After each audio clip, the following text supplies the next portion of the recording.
Okay, in the last video I showed you how to organize and space out your letters evenly, make it look balanced, and you have more control where your letters go and what size they are. Now we're going to talk about how to design each letter, right? Now that it's going to be easier now if they're organized because you have a space so you know how much what you're working with, right? So let's just say I'm going to use yeah, I'm just going to use black on this. And I'm going to change this E to a normal letter. You can start off with 3 types of letters. I wouldn't go too far unless you know how to design letters. I wouldn't get too into it, but I would just try to make them neat. So this one, I'm going to change this E into a basic block letter E. And a block letter means it's made out of, rectangles and squares, simple shapes, right? Notice what I'm doing. I'm actually not just using the E that I see. I'm actually designing using the rectangle, leaving spaces, like I left a space right there between the E and the M, because I know that M is going to take more space. But I am using the E as the E that's under it as a guide. Whoops, change to eraser automatically. And so now I use the edge. I'm just drawing. One thing I'm trying to do is every rectangle I draw, I'm trying to make it the same thickness as the ones I did before.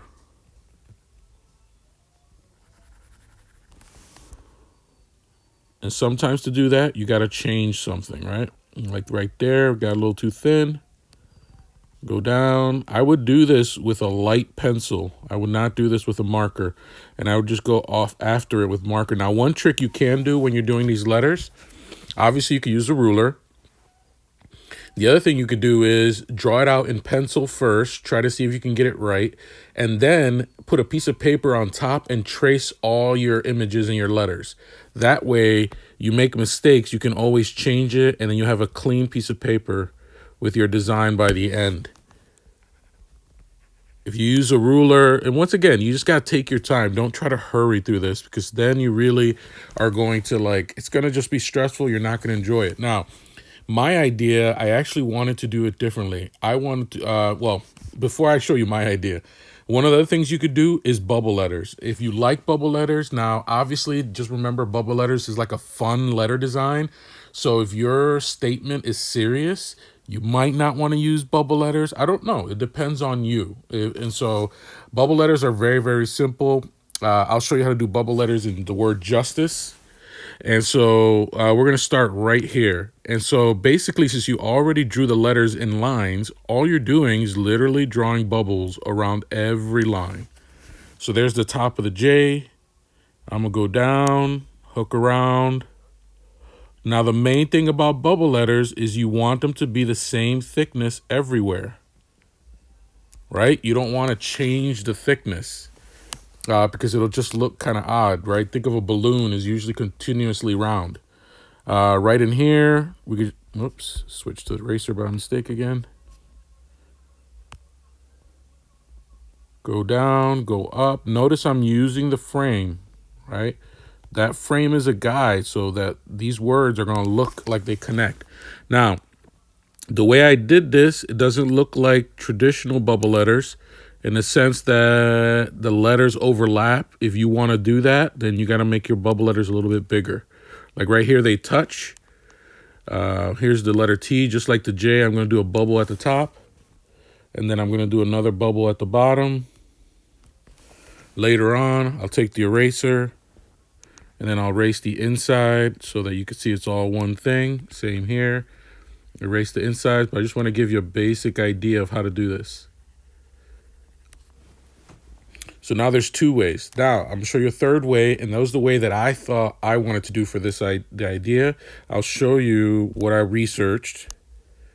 And these are the stencil letters, right? Stencil letters are ways that people made signs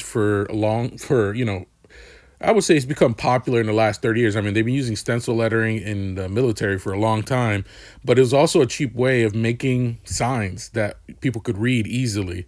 But you got to notice that there's always a cutaway, right? That's where the cardboard or whatever material was holds the letter together. If not, it would fall apart.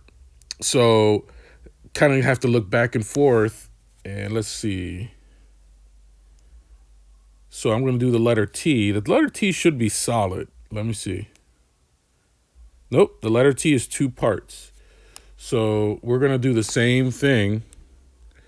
I'm going to start with the top part of the T. And remember, it's a little bit chunkier than the letters I've already done.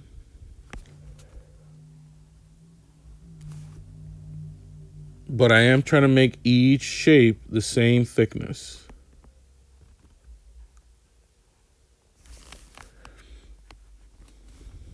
And I could fill it in later. For now.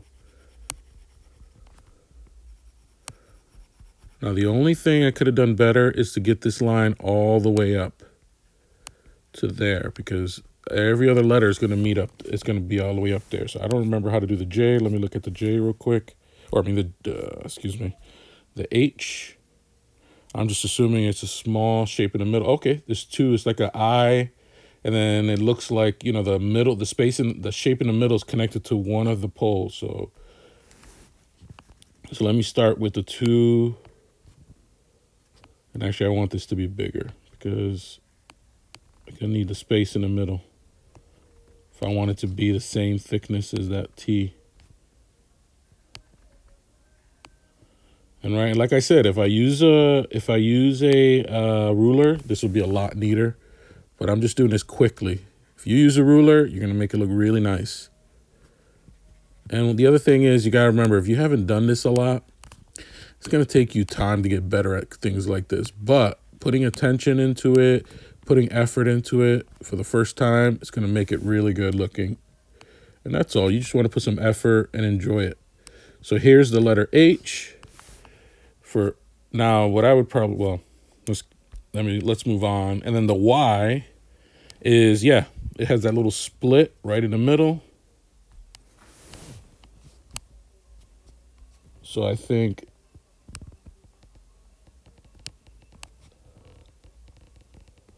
this and then straight down is all one piece. And then this part right here that sticks up towards the right is a separate piece. But you see, the frame that I made is helping me because I know that all the letters are going to line up. And there is my, you know, obviously I could fill that in with black marker. And so there I got 3 ways I can write my letters. You can choose one of these, whatever is easiest for you, so you could design your letters. The next video is going to show you the last things that you have to do, how to outline, shadow, and then different ways you could fill it and different ways you could fill the background.